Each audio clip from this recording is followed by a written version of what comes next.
Alright, here's my review for The Sorcerer's Apprentice, starring Nicolas Cage and Jay Barracuda, I don't know, whatever. I'm gonna call him Baruchel, but I think it's Baruchel, I don't know. Anyway, stars them two, stars a whole bunch of other people, Alfred Molina, Monica Bellucci, that other guy, some girl I don't know, whatever. Uh, anyway, now, this is another Jerry Bruckheimer produced movie, so it has to be good, right? Well, find out in the review. That's all. That's the only conclusion I can say for this intro. Yeah, I couldn't figure anything else. Let's just go into the story of this movie. Okay, now the story of this movie, everybody knows I am bad at explaining a story, so I'm just going to read it straight from Yahoo.com. Thank you, Yahoo. And I'm just going to read it here because IMDb's one is like so freaking descriptive that I'm like, oh my god. So I'm just going to go with Yahoo, which doesn't describe that much. Alright, Balthazar Blake, who is Nicolas Cage, is a master sorcerer in modern-day Manhattan, trying to defend the city from his arch-nemesis, Maxim Horvath. Horvich, whatever. It's Alfred Molina. Balthazar can't do it alone, so he recruits Dave Stutler, a seemingly average... Oh, wait, by the way, that's Jay Baruchel, or Baruchel. Seemingly average guy who demonstrates hidden potential as his reluctant protege. I can never say that word. I don't know why. The sorcerer gives his unwilling accomplice a crash course in the art and science of magic, and together, these unlikely partners work to stop the forces of darkness. It'll take all the courage Dave can to muster, the strength to survive his training, save the city and get the girl as he becomes the sorcerer's apprentice. Wow.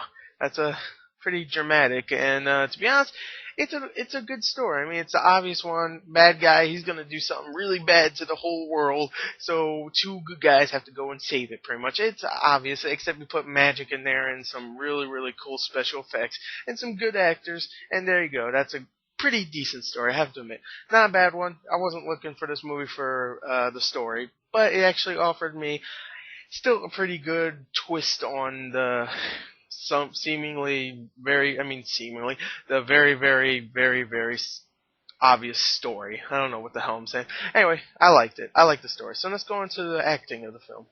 Oh, I don't like to edit my shit anymore. Oh yeah, the acting. Oh, the acting of this film is actually really good, I have to admit. Nicolas Cage, again, this year, surprises me. Kick-Ass, he was great. This one, he's badass, he is great, and I loved him in this movie. I loved his character, and to be honest, I would just like to see just maybe a spin-off, maybe, of him, and I don't want to spoil it. Maybe the time from when he was when he became a sorcerer to modern day Manhattan, where he goes and saves the world pretty much.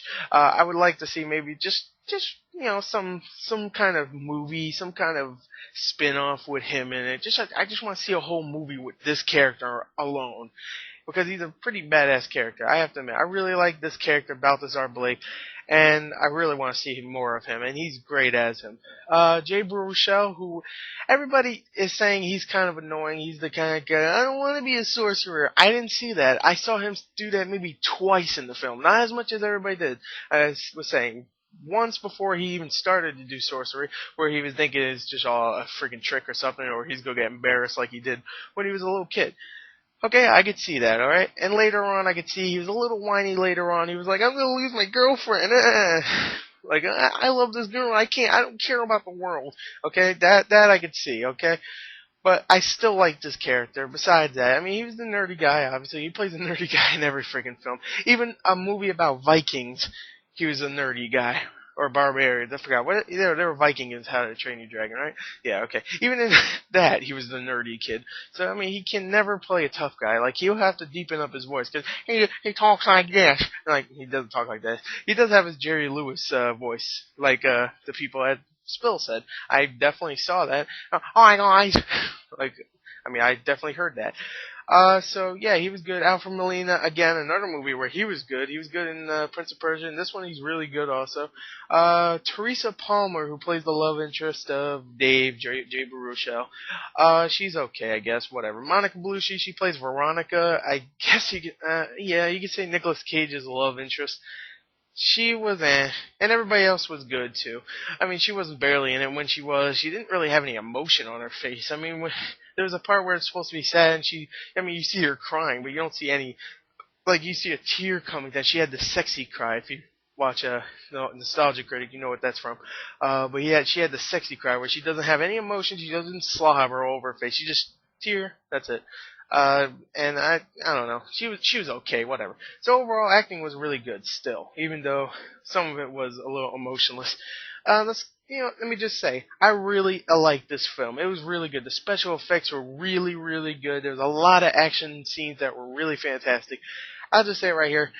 This beats the hell out of The Last Airbender. The Last Airbender, I gave a 5. I didn't hate it like everybody else. This is much better than that. People were saying, it looks like it's going to be another Last Airbender. A whole bunch of special effects, a whole bunch of bluey colored special effects hitting other bluey colored special effects.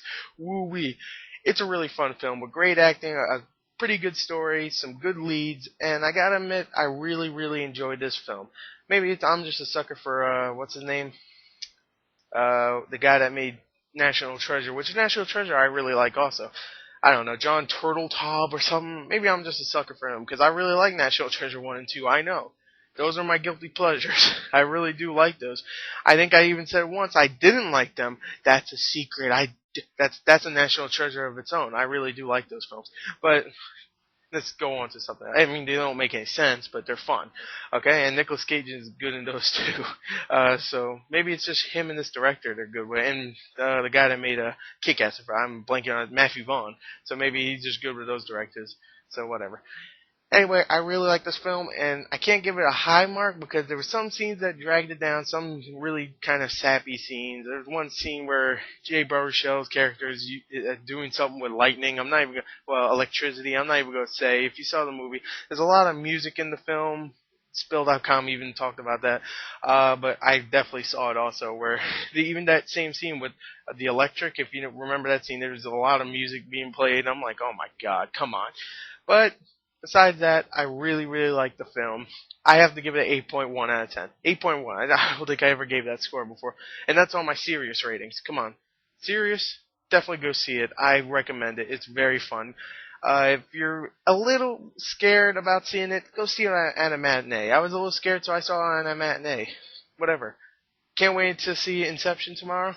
That's all I gotta say. Hope you enjoyed the review. Review of Inception? Definitely. And yeah, that's it. Bye.